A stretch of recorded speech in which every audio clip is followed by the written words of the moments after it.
Hello everyone, কেমন আছো তোমরা সবাই? আজকে বানাবো আচার। তো কিসের আচার আমি বলে দিচ্ছি। আমলকি আচার। তো আমলকি প্রথমে ভালো করে ধুয়ে নিয়েছি, ধোয়ার পর এখানে সিদ্ধ করে নিয়েছি।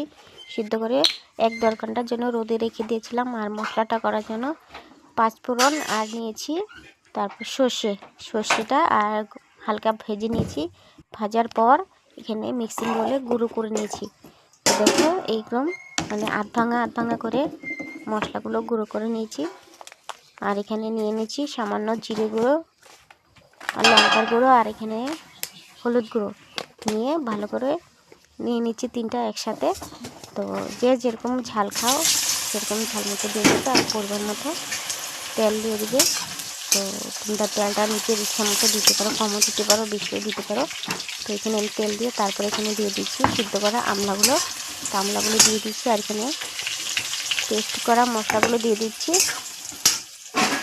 তারপর সবগুলো মশলাগুলো দিয়ে আর এখানে পরিমাণ মতো লবণ দিয়ে দিচ্ছি। তোমরা যে যেরকম ঝাল খাও সেই মতো ঝালটা দিয়ে দিবে, আর পরিমাণ মতো লবণ দিয়ে ভালো করে তো আচারটাকে মিশিয়ে নেবে তেলের সাথে। মিশিয়ে তো দেখো এরকম হয়েছে আমার আচারটা।